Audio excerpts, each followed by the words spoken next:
Hi friends, అందరూ ఎలాగున్నారు? బాగున్నారా? నేను చాలా బాగున్నానండి. ఇప్పుడు 365 కమలం ఒత్తి అండి. కమలం ఒత్తి ఎలా చేయాలి ఇప్పుడు మీకు వీడియోలో చూపించేస్తానండి. ముందుగా నేను దూదిని శుభ్రంగా పిక్కలు లేకుండా నలకలు లేకుండా తీసి ఉంచుకున్నానండి. ఇప్పుడు వాటర్ తడి చేస్తూ కొంచెం తడి చేస్తూ దారాన్ని అలాగా ఇలా సన్నగా తీసుకోవాలండి. చూసారా, ఇలా దారంలాగా ఎలాగొస్తుందో సన్నగా. ఒకసారి అలవాటు అయిపోతే వచ్చేస్తుంది. ఫస్ట్లో కొంచెం కొత్తగా ఉంటుంది. అలా చేస్తూ ఉంటే అలవాటు అయిపోద్ది. బయట కన్నా ఒత్తుల కన్నా మన ఇంట్లో చేసుకొని మన చేతులతో మనం చేసుకుని దేవుడికి వెలిగించుకుంటే చాలా మంచిదండి. చూసారండి, చాలామంది ఈ బూడితో కూడా చేస్తారండి. నేను వాటర్తో చేస్తున్నా. కొంచెం దారం ఇలా తీసాక ఆరబెట్టాలండి. ఆరిపోయాక అప్పుడు మనం చూసుకోవాలి. చూసారా, ఇప్పుడు మీకు చూపిస్తున్నానని ఆరబెట్టలేదు. ఇలాగా 10 దారాలు తీయాలండి.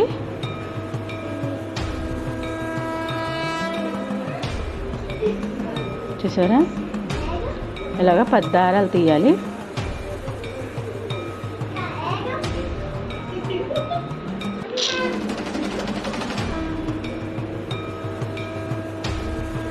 మొత్తం 10 దారాలండి. ఇలా 2 నేను తీసుకున్నాక కొంచెం పొడుగ్గా కట్ చేసుకోవాలండి. కత్తితో కట్ చేయకూడదు. ఇలా వేలుతోనే ఇలా తెంపుకోవాలి. సరే, ఇలాగా 10 అలా విడిగా పెట్టుకోవాలండి, కలపకూడదు.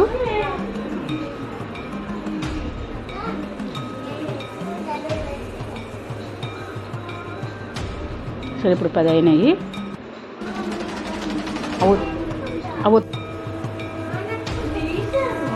చూడండి, ఇలాగా మడిచి ఇలాగ పైన ఇలాగా నలపాలండి. ఇలాగ 10 విడిగా చేసుకొని పెట్టుకోవాలి. ఇప్పుడు ఆ 10 కలుపుకోవాలండి. ఈ 10 కలిపితే 100 అవుతాయి. ఈ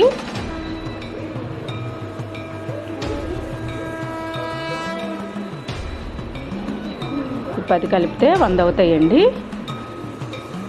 చూసారా, ఈ 100 అలాగే నేను